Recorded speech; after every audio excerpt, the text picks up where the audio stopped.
मैंने बचपन में पढ़ा x plus y whole square is equal to x square plus 2xy plus y square, x minus y whole square is equal to x square minus 2xy plus y square. अब मेरे समझ में नहीं आता कि करूं क्या इसका मैं मेरी जिंदगी में। राजीव दीक्षित एक ऐसे शख्स जिनकी एक झलक देखने के लिए हजारों की भीड़ इकट्ठा हो जाती थी, जिनकी दहाड़ों से सरकारें हिल जाती थी।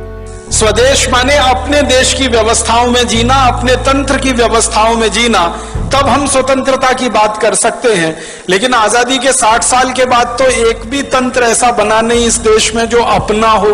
वो कहते थे कि जैसे आजकल हमारे नेता विदेशी कंपनियों को व्यापार करने का लाइसेंस दे देते हैं, वो भी थोड़ी सी विदेशी पूंजी के लालच में। लेकिन इन मूर्ख नेताओं को ये तक नहीं मालूम कि बाहर की बोतल के दिए हुए खून से कोई मरीज जिंदा नहीं बचता।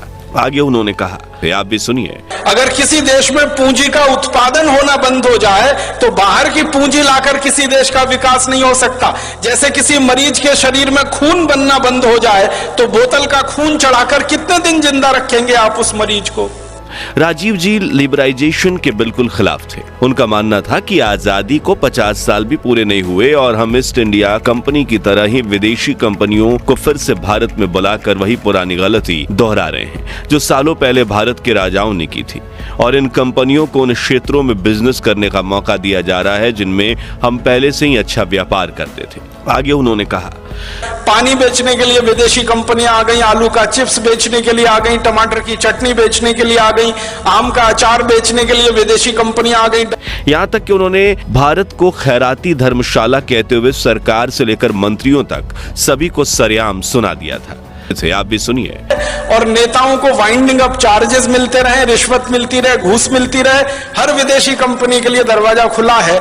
ऐसा लगता है कि भारत कोई खैराती धर्मशाला हो गया है जिसमें हरेक के लिए दरवाजा खुला है, सबको बुलने आने की खुली छूट है। अपने इस आंख खोल देने वाले भाषण में आगे उन्होंने बताया कि आखिर क्यों आजादी के बाद अब तक देश में कुछ नहीं बदल पाया है। आगे उन्होंने कहा, न भाषा बदली, न भूषा बदली, न भोजन बदला, न भजन बदला, और तो और भेषज हमारी औषधि जो पूरी स्वदेशी होनी चाहिए थी आयुर्वेद आधारित, वो पूरी की पूरी अंग्रेजियत आधारित एलोपैथी में चला गया। माने आजादी के बाद बदला कुछ नहीं, न भाषा, न भोजन, न भूषा, न भेषज, न भजन, कुछ नहीं बदला। आगे उन्होंने देश के पूर्व प्रधानमंत्री पंडित नेहरू को भी अंग्रेजी शासक कह दिया। से आप भी सुनिए। एक ही चीज बदली, माउंटबेटन की जगह पंडित जवाहरलाल नेहरू, माउंटबेटन की जगह उनके मंत्रिमंडल के XYZ, और कुछ नहीं बदला इस देश में। सबका सब वैसे का वैसा ही रहा। आगे राजीव जी ने कहा कि आजादी के पहले अंग्रेजों ने भारत को 1000 सालों तक गुलाम रखने के लिए गवर्नमेंट ऑफ इंडिया एक्ट बनाया था और आजादी के बाद उसी को भारत का संविधान बना दिया गया। आगे उन्होंने कहा, गवर्नमेंट ऑफ इंडिया एक्ट का कॉमा फुल स्टॉप और भारत के संविधान का कॉमा फुल स्टॉप आप मिला लीजिए, कोई अंतर नहीं है उसमें। वो आगे कहते हैं कि दुनिया भर के संविधानों की कटिंग पेस्टिंग करके भारत का संविधान बना दिया गया। कानून अंग्रेजों ने बनाए हिंदुस्तान को गुलाम बनाए रखने के लिए, वो सारे के सारे आज भी चल रहे हैं। से आप भी सुनिए। इंडियन सिविल सर्विसेज एक्ट अंग्रेजों का बनाया हुआ, इंडियन पीनल कोड अंग्रेजों का बनाया हुआ, क्रिमिनल प्रोसीजर कोड अंग्रेजों का बनाया हुआ, सिविल प्रोसीजर कोड अंग्रेजों का बनाया हुआ, और तो और इंडियन एविडेंस एक्ट अंग्रेजों का बनाया हुआ, इंडियन सिटीजनशिप एक्ट। हम भारत के नागरिक हैं नहीं है, ये भी अंग्रेज तय करके गए हैं। राजीव जी कहने को तो एक सोशल वर्कर थे, इसलिए असल में वो सिस्टम की आंखों में आंखें डालकर राज खोल देने वाले बागी भी थे जो किसी से डरते नहीं थे। उन्होंने इस बात तक का खुलासा कर दिया कि भारत की संसद में बजट शाम को 5 बजे पेश क्यों किया जाता था। उन्होंने आगे एक और उदाहरण दिया। तो लंदन की संसद में सवेरे के 11:30 बजते हैं, ब्रिटिश संसद में सवेरे 11:30 बजे किसी को सुनना हो बजट तो अंग्रेज सुन सके। इसके लिए आजादी मिलने के 50 साल बाद तक, सन 1997 तक बजट शाम को 5 बजे आता रहा। आगे वो कहते हैं कि अंग्रेजों ने वंदे मातरम को बैन कर दिया था हमारे देश में, इसलिए आजादी मिलने के 50 साल बाद तक हमारी संसद में वंदे मातरम नहीं गाया जा सका, जो कि हमारे लिए बड़े शर्म की बात है। अंग्रेजों ने वंदे मातरम को बैन कर दिया था हमारे देश में। आजादी मिलने के 50 साल बाद तक हमारे देश की संसद में वंदे मातरम नहीं गाया जा सका। ये शर्म की बातें हैं हम सब के लिए। आगे उन्होंने कहा, इन काले अंग्रेजों के खिलाफ ऐसी ही लड़ाई लड़नी पड़ेगी जो गोरे अंग्रेजों के खिलाफ लड़नी पड़ी थी। इन काले अंग्रेजों को हिंदुस्तान से ऐसे ही भगाना पड़ेगा जैसे कभी अंग्रेजों को भगाना पड़ा था। राजीव दीक्षित ने स्वदेश की बात की, गौहत्या को रोकने की बात की, देश को बचे कुछ अंग्रेजी शासन से आजादी दिलवाने की बात की। और आपको ये जानकर आश्चर्य होगा कि आज आत्मनिर्भर भारत, नोटबंदी, काले धन के खिलाफ कड़े कदम और स्वच्छता को लेकर जो बड़े कैंपेन चलाए जा रहे हैं ना, उसकी पहल राजीव दीक्षित ने 2 दशक पहले ही कर दी थी। उन्होंने महज 2 दशकों में देश भर में घूमकर कुल 30,000 लेक्चर्स दिए थे, जिनकी आवाज हर देशवासी के कानों तक पहुंची थी और आजादी बचाओ आंदोलन शुरू करके देश के करोड़ों लोगों को सिस्टम के खिलाफ खड़ा कर दिया था। और आज हम आपको राजीव दीक्षित के ऐसी स्पष्ट तर्क वाले कुछ भाषण सुनाएंगे जो आपके रोंगटे खड़े कर देंगे। साथ ही ये भी बताएंगे कि एक पढ़ा लिखा युवक जो विदेश में नौकरी करता था, वो आजाद भारत का सबसे महान सामाजिक कार्यकर्ता कैसे बना और कैसे उन्होंने देश में सरकारों की नींव हिलाकर रख दी थी। तो बने रहिएगा इस दिलचस्प वीडियो में अंत तक। सबसे पहले बात करें एक साधारण जीवन जीने वाले राजीव जी अचानक से भारत के सबसे प्रभावशाली व्यक्ति कैसे बने। तो 30 नवंबर 1967 के दिन उत्तर प्रदेश के अलीगढ़ में जन्मे राजीव ने वहीं से अपनी स्कूली पढ़ाई पूरी की, इलाहाबाद से बीटेक किया और आईआईटी कानपुर से एमटेक करके पीएचडी की पढ़ाई करने फ्रांस चले गए, जहां से वापस आकर उन्होंने council of scientific and industrial research में नौकरी करनी शुरू की। हालांकि इस दौरान उनके साथ कुछ ऐसे हादसे हुए जिसने राजीव को झकझोर कर रख दिया। हम बात कर रहे हैं 1984 के भोपाल गैस कांड की, जब यूनियन कार्बाइड नाम की अमेरिकी कंपनी की फैक्ट्री से निकली जहरीली गैस ने एक रात में हजारों लोगों की जान ले ली। यही वो वक्त था जब राजीव दीक्षित के अंदर एक वैज्ञानिक, देशभक्त, क्रांतिकारी जाग उठा।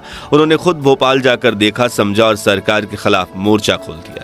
उन्होंने हर शहर, गांव और कस्बों में घूमकर जनता को बताया कि कैसे विदेशी कंपनियां भारत में मौत का कारोबार कर रही हैं। राजीव जी ने खुलकर कहा कि यूनियन कार्बाइड के मालिक वॉरेन एंडरसन को भारत से भागने में सरकार का हाथ है। जिसके बाद उन्होंने आजादी बचाओ आंदोलन छेड़ दिया, जिसका मकसद था भारत को विदेशी कंपनियों, विदेशी दवाइयों, विदेशी सामानों और विदेशी नीतियों की गुलामी से मुक्त करना।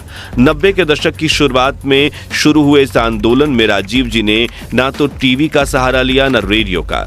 वो चलते चलते कहीं भी पहुंच जाते और उनके भाषण की खबर फैलते ही हजारों की भीड़ जमा हो जाती और वो जब बोलते थे तब लोगों के आंख कान खुल जाते थे। उन्होंने मांस निर्यात और गोहत्या को लेकर ऐसे खुलासे किए जो हैरान कर देने वाले थे। आप भी सुनिए। कत्ल खाना बनाने के लिए जितना भी बैंक से लोन मिलेगा उस पे ब्याज नहीं लगेगा, इंटरेस्ट फ्री लोन मिलेगा। मीट एक्सपोर्ट करने के लिए कत्ल खाना बनाएं तो। आगे वो कहते हैं कि लेकिन अगर आप गाय पालन करके दूध का व्यवसाय करना चाहते हैं तो कोई बैंक आपको कर्ज नहीं देगा। मैं गाय का दूध बेचना चाहता हूँ, दूध का व्यवसाय करना चाहता हूँ, बैंक के सामने कर्ज मांगने जाऊं तो बैंक कहेगा देशी गाय पालोगे तो कर्ज नहीं मिलेगा, विदेशी पालो। लेकिन उसी गाय को काटने के लिए कारखाना बनाऊं, करोड़ों रुपए का बैंक मुझे कर्ज दे सकती है बिना किसी इंटरेस्ट के, और उसके बाद कर्ज को भी सरकार माफ कर सकती है सब्सिडी के रूप में। ऐसे कानून है इस देश। इस तरह वो भारत सरकार के कानूनों को लेकर कई तीखे सवाल करते थे, यहाँ तक कि उन्होंने देश के पूर्व प्रधानमंत्री जवाहरलाल नेहरू की निजी जिंदगी को लेकर कुछ ऐसे दावे किए जिसे सुनकर आप भी दंग रह जाएंगे। से आप भी सुनिए। इसके पहले मुझे इतना तो मालूम था कि नेहरू जी शराब पीते हैं, और ये भी मालूम था कि चेन स्मोकर हैं, दिन में 60 से 70 सिगरेट पीते हैं, और भी बहुत कुछ मालूम था उनके चरित्र के बारे में। लेकिन ये पहली बार पता चला कि वो गाय का मांस भी खाते हैं। साल 2000 आने तक राजीव दीक्षित जी इतना बड़ा नाम बन गए थे कि उनके नाम से ही 5000 विदेशी कंपनियां थर थर कांपती थी। वो कंपनीज का नाम लेकर ही उनके खिलाफ आवाज उठाते थे। जैसे ये सुनिए।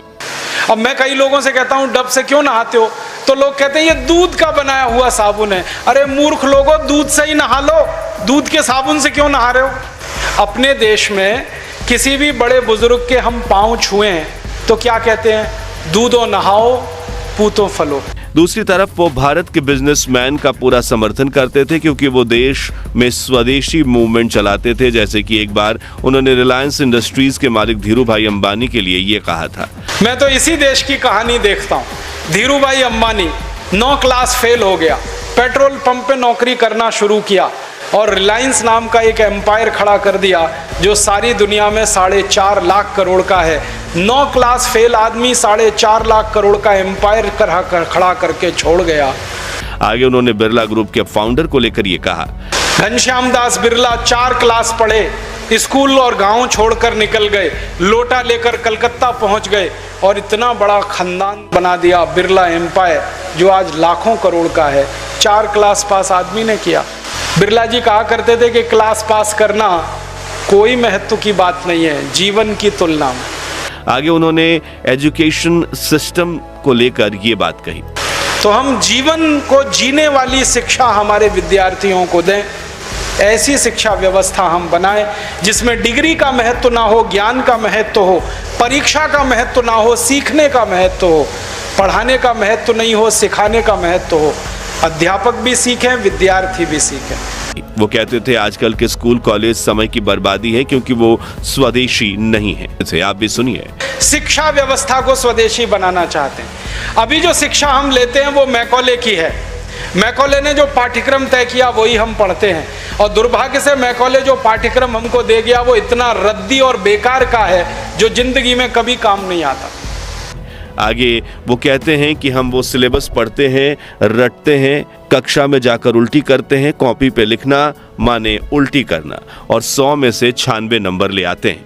उन्होंने आगे एक और उदाहरण दिया, मैंने बचपन में पढ़ा x + y whole square is equal to x square plus 2xy plus y square, x minus y whole square is equal to x square minus 2xy plus y square. अब मेरे समझ में नहीं आता कि करूं क्या इसका मैं मेरी जिंदगी में। वो कहते हैं कि पढ़ाई ना करता तो आज करोड़पति होता। से आप भी सुनिए। जितने साल मैंने पढ़ाई की, जितना पैसा मेरे माता पिता ने मेरी पढ़ाई पे खर्च किया, जितना पैसा मेरे ट्यूशन पे मेरे माता पिता ने खर्च किया, अगर मैं पढ़ने नहीं जाता वो सब पैसा बचता और मैं उससे कोई धंधा और व्यापार करता तो करोड़पति होता। राजीव दीक्षित का मानना था कि ज्ञान का डिग्री से कोई संबंध नहीं। जैसे कि अगर आप महान वैज्ञानिक आइंस्टाइन की कहानी पढ़ोगे तो वो कभी 9वीं कक्षा से आगे पढ़ ही नहीं पाए। उन्होंने स्कूल से इस्तीफा दे दिया या निकाल दिया गया उन्हें और आज दुनिया उनके ही सिद्धांतों पर काम करती है और पढ़ती भी है। इसे आप भी सुनिए। आप आइंस्टाइन की अगर कहानी पढ़ोगे तो आइंस्टाइन तो 9 कक्षा के आगे पढ़ नहीं पाया, कभी निकाल दिया स्कूल ने उसको, क्योंकि वो कुछ और सोचता रहता था। स्कूल ने निकाल दिया और निकालने के बाद सारी दुनिया में E = mc² का जो सिद्धांत दे दिया, सारी दुनिया उसका गुणगान करती है। वो कहते थे ज्ञान अलग चीज है और डिग्रियां अलग चीज है और अंग्रेजी तो परम मूर्खता की भाषा है, जिसे लेकर उन्होंने एक मजेदार उदाहरण भी दिया था। परम मूर्खता की भाषा ये अंग्रेजी, एक शब्द है अंग्रेजी में, उसमें कहते हैं केमिस्ट्री, CHEMISTRY, केमिस्ट्री। तो यहाँ पे CH जो है ना का हो गया, ठीक है, तो केमिस्ट्री में CH का हो गया तो चोपड़ा में कोपड़ा होना चाहिए। लेकिन फिर भी हम भारतीयों का अंग्रेजी के प्रति आकर्षण इतना बढ़ता जा रहा है कि हम अपने बच्चों का नाम अंग्रेजी में रख लेते हैं। उन्होंने आगे एक और उदाहरण दिया, तो पिताजी का नाम घर में रामदयाल, माताजी का नाम गायत्री देवी, बेटे का नाम टिंकू। अब मैं यही पूछता हूँ कि रामदयाल और गायत्री देवी का टिंकू कहाँ से आ गया। फिर मैं उनको पूछता हूँ आपको मालूम है टिंकू का अर्थ क्या है? उनको नहीं मालूम, नाम रख लिया बच्चे का टिंकू, अर्थ नहीं मालूम। ऐसे मूर्ख लोग, अर्थ मालूम नहीं, नाम रख लिया टिंकू टिंकू टिंकू। और अंग्रेजी की सबसे पुरानी डिक्शनरी में टिंकू का अर्थ आवारा लड़का है। अंग्रेजों की सबसे पुरानी डिक्शनरी है वेबस्टर डिक्शनरी, उसमें टिंकू का अर्थ है आवारा लड़का। और एक तो सबसे खराब अंग्रेजी शब्द है, पता नहीं लोग बोलते कैसे हैं, वो है मैडम। उन्होंने आगे एक और उदाहरण दिया, तो वैश्याएं जो अपने कोठों को चलाती हैं, अपने वैश्यावृत्ति के काम में लगी हुई वैश्याओं की जो प्रमुख वैश्या होती है उसको मैडम कहते हैं। और हमारे देश के लोग इतने मूर्ख हैं कि अपनी धर्म पत्नी को मैडम कहते हैं। और यहाँ हिंदुस्तान में अपनी बहनों को मैडम कह देते हैं। ऐसे मूर्ख लोग मैंने इस देश में देखे हैं। अपनी धर्म पत्नी को मैडम कहने में शर्म नहीं आती, ओ मैडम इधर आओ। और वो धर्म पत्नी को भी शर्म नहीं आती मैडम कहलवाने में, वो भी कहती है मैडम कहो मुझको। आगे उन्होंने एक और मजेदार बात कही, फेयर एंड लवली का भाव मालूम है? 25 ग्राम है 40 रुपए, 1 किलो 1600 रुपए। अब 1600 रुपए किलो की क्रीम लगाओ मुंह पे, उससे अच्छा 4 किलो बादाम खरीद के खाओ। अकल लगाओ ना अपनी। अब 1600 रुपए किलो की क्रीम लगाओ जिससे कुछ नहीं होने वाला, उससे अच्छा 4 किलो बादाम खरीद के खाओ। क्योंकि ये फेयर एंड लवली लगा के कोई गोरा नहीं हुआ आज तक। अगर हो जाता तो अफ्रीका वाले क्यों काले हैं? आगे उन्होंने कहा, हर व्यक्ति का व्यक्तित्व तो नापा जाता है गुण कर्म स्वभाव से। कभी ये सुना कोई कहता ओ क्या गोरा चिट्टा था, मर गया बेचारा? कोई नहीं कहता। त्वचा का रंग याद नहीं करते, गुण कर्म स्वभाव याद किए जाते हैं। तो गुण कर्म स्वभाव अपने अच्छे बनाओ। उन्होंने आगे एक और उदाहरण दिया। दूसरी बात है कि हिंदुस्तान लीवर जैसी ही एक बहुत खराब विदेशी कंपनी है जिसका नाम है कॉलगेट पामोलिव।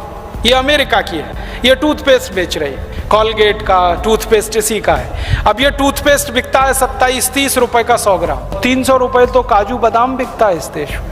और पढ़े लिखे मूर्ख लोग क्या कर रहे हैं, 300 रुपए किलो का पेस्ट दांतों में रगड़ के थूक रहे हैं वॉश बेसिन में और कहते हैं हम बड़े स्मार्ट हैं। 300 रुपए किलो की चीज थूक रहे हैं।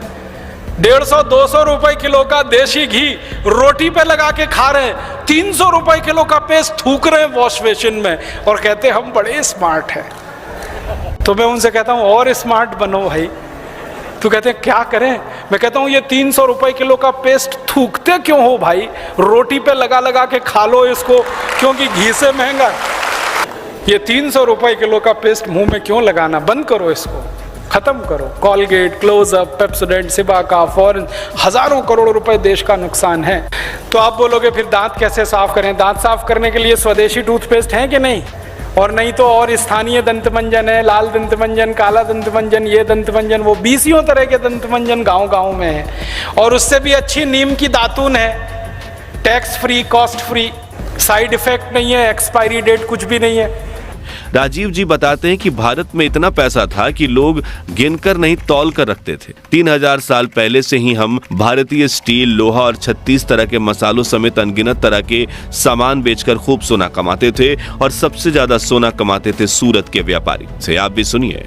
इसलिए सूरत के एक एक घर के व्यापारी के पास ढेरों सैकड़ों कुंटल सोना होता था। ये अंग्रेजों ने दस्तावेजों में लिखा है जो मैं आपको सुना रहा। तो सूरत इतना पैसे वाला शहर था।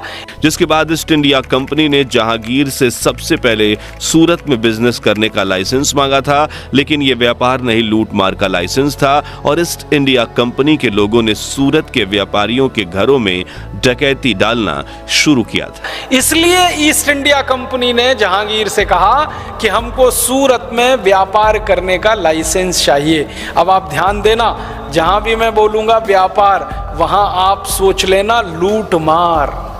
आगे वो बताते हैं कि ईस्ट इंडिया कंपनी का रॉबर्ट क्लाइव 1750 में भारत आया और उसने 1757 में पलासी का युद्ध लड़ा और अपने जीवनी में लिखा कि मैंने भारत के कलकत्ता में जब लूट मार की तो इतना सोना इकट्ठा हुआ कि उसको लंदन लाने में 900 पानी के जहाज लगे थे। आगे उन्होंने कहा, ईस्ट इंडिया कंपनी का एक अधिकारी था, उसका नाम था रॉबर्ट क्लाइव। वो 1750 में भारत आया था और 1757 में उसने एक युद्ध लड़ा था प्लासी का। रॉबर्ट क्लाइव ने अपनी जीवनी में लिखा है कि मैंने भारत के कलकत्ता नाम के शहर से जब लूट मार की तो इतना सोना चांदी इकट्ठा हुआ था, उसको लंदन लाने में 900 पानी के जहाज लगे। सिर्फ सोना ही नहीं, ब्रिटिशर्स भारत के कपड़े बनाने वाले कारीगरों के कपड़े भी लूट लेते थे और जब कारीगर सामने आवाज उठाते तो उन्हें मार दिया जाता।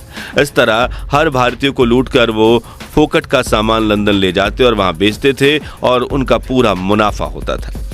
और वो क्या क्या लूटते थे? हमारे देश का जो सोना चांदी था वो तो लूटते ही थे। इसके अलावा कपड़ा बनाने वाले जो कारीगर होते थे ना, उनका कपड़ा लूट लेते थे और कारीगर उनसे झगड़ा करें तो मारते थे, उनको गोली मारते थे, उनकी गर्दन काटते थे, हाथ काट देते थे, हाथ अंगूठे काट देते थे। तो कारीगरों से कपड़ा लूट लिया, व्यापारियों के घर में से सोने चांदी के सिक्के लूट लिए, फिर किसी के पास से कुछ लूट लिया, किसी के, और जो कुछ लूटते थे वो फोकट में मिला ना उनको, तो उसको ले जाके वो बेचते थे लंदन में, पेरिस में, दूसरे शहरों के बड़े बड़े बाजारों में, और उससे जो मुनाफा होता था वो ईस्ट इंडिया कंपनी का प्रॉफिट माना जाता था। इस तरह एक दिवालिया कंपनी ने भारत के कई राजाओं को और प्रजाओं को लूटकर इतना पैसा छापा जिसकी गिनती तक हम नहीं कर सकते। इस तरह उन्होंने भारत सरकार से लेकर ईस्ट इंडिया कंपनी और विदेशी कंपनियों तक हर किसी की पोल खोली थी और तीखे सवाल किए थे। कुल मिलाकर 2010 आते आते राजीव दीक्षित कोई आम व्यक्ति नहीं रहे थे। वे अपने आप में एक विचारधारा बन चुके थे। जिस जमाने में सोशल मीडिया या डिजिटल प्लेटफॉर्म्स का नामो निशान नहीं था, उस वक्त उनके एक भाषण की खबर जंगल में आग की तरह फैलती थी। गांव हो या शहर, जब लोग सुनते कि राजीव दीक्षित आ रहे हैं तो सड़कों पर हजारों की भीड़ उमड़ पड़ती थी। उनके तर्क, उनके सवाल, उनकी भाषा, उनकी आवाज लोगों के दिलों में सीधे उतरती थी। उन्होंने अपने शब्दों में करोड़ों लोगों की सोच बदल दी थी और यही कारण था कि आज भी उनके वीडियो लाखों लोग सुनते हैं। लेकिन सवाल ये उठता है कि आयुर्वेद को प्रमोट करने वाले स्वदेशी दवाओं में इतने निपुण राजीव दीक्षित जी की मौत मात्र 43 साल की उम्र में कैसे हो गई? क्या ये कोई सामान्य मौत थी या इसके पीछे कोई गहरी साजिश छुपी थी? अगर आप इस विषय पे एक डिटेल्ड वीडियो चाहते हैं जिससे हम उनकी और भी दमदार और आंखें खोल देने वाली स्पीच भी सुनेंगे तो कमेंट बॉक्स में पार्ट 2 जरूर लिखिए। खैर दोस्तों, आज भी करोड़ों भारतीयों की सोच पर प्रभाव डालने वाले राजीव जी की विचारधारा आपको कैसी लगी? क्या हमें वेस्टर्न कल्चर, मेडिसिन और स्टैंडर्ड्स को अपनाना चाहिए या फिर नहीं? अपनी राय हमें कमेंट्स में बताइए। उम्मीद है आपको ये वीडियो अच्छा लगा होगा। अगर हाँ तो इसे लाइक और शेयर करके हर देशवासी तक पहुंचाने में हमारी मदद कीजिए और ऐसी आंखें खोल देने वाली वीडियोस के लिए हमारे चैनल को सब्सक्राइब करके पास वाली घंटी जरूर बजा दीजिए। जय हिंद, जय भारत।